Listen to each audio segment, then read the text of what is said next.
Welcome to Lesson 13, Introducing 3D.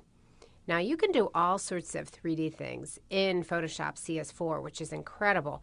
I'm going to go ahead and choose Launch Bridge and open up a start file. And in this case, I'm opening up PS1301 from the PS13 Lessons file.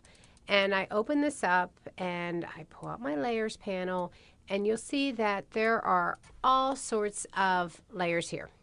Now, typically, when you want to take advantage of the 3D feature, you'll see a menu item down here, and it will say new layer from 3D file, new shape from layer. So in other words, I could do something 3D to each one of these separate layers. Or what if I want to apply the 3D feature to all of those layers? I can select the top layer and then hold down my Shift key and select the bottom layer, and I can right-click on the PC or Control-click on the Mac and choose Convert all these layers to one smart object. And what I've got here now is one layer. Now, it's not really one layer because that whole other file has been embedded inside of here. So if I were to double-click on this, I could open up and make changes to this particular file still, even into the individual adjustments. Close that, go back to this original file. But now what I have the ability to do is to take this one layer and choose 3D, new shape from layer, and I can choose a cone, cube, cylinder, donut, pyramid, ring, soda can. Voila. So there I go. I've converted this into a 3D object.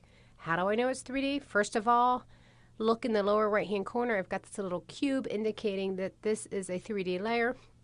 I can also take advantage of the new 3D rotate tools and click and drag and spin this around so that I can see different sides of this as well. So relatively easy to create this, and of course, like I was saying before, you could always double click and open this up if you want to move the text, reposition it, maybe lighten the image a little bit. I'm going to take it a little bit further right now with the 3D tools though. So I am going to double click on that little 3D icon that's in the Layers panel, and up pops a panel called 3D Scene. And if I scroll down, there's all sorts of choices that I can take advantage of. Let me pull this down a little bit. Oh, we'll scroll this way. Like for instance, I can see the label, turn off or on. I can change the lighting. So if I go into my lighting, perhaps for Infinite Light 2, for instance, I can make it more intense. Maybe I want to brighten it that way. I can even click on this little button up here to the left of Infinite and choose with that highlighted to move the lighting around as well. And you'll see that that's also reflected when I spin the can using the rotate tools. Okay, all very easy actually and very fun to do.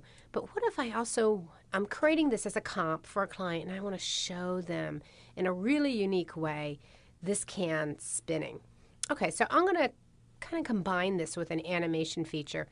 I am choosing Window Animation. Up pops my timeline. Notice, I'm going to pull this up. It might cover my image a bit, but I want you to be able to see this. Notice that when I turn the arrow down on this particular layer, that I can choose all of the items that I can animate. And it's really simple. Watch carefully. I choose that I only want to animate the 3D object position. I check it.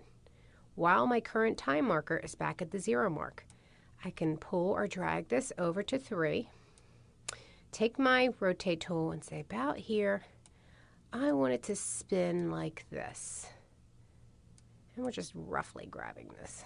Okay, so what I've got at this point, if I were to play this, you'll see that I've already got this can spinning in this animation. Now, if I want to speed this up, I can move this keyframe over a bit so that it's moving a little bit more quickly. There we go. So, quick little easy animation. Now, what if I wanted to go back the way it came? I'm going to stop this by using my little stop button on my animation panel. I'm going to take this keyframe and I'm going to copy it. I'm going to go about over to here, maybe the 3 mark, And from the panel menu, I'm going to choose paste my keyframe. And now what I have is I click on this. I've got it spinning around. Okay, customer, there's your label. You want to see it again? Let's go back the way we came, and here we go. Really simple. Now I'm pressing stop again, and Photoshop has so kindly even provided you the opportunity to export or render your video. So by choosing File, Export, Render Video, you can now take this, and you'll have several choices. Like for instance, you could take this and export it as a QuickTime movie, or FLC, 3G, AVI, MPEG, even going into the settings to make additional adjustments to this on the way out. So lots of things you can do with this, and basically the example here was just taking a 3D file and animating it, but you can use this for simple package designs as well.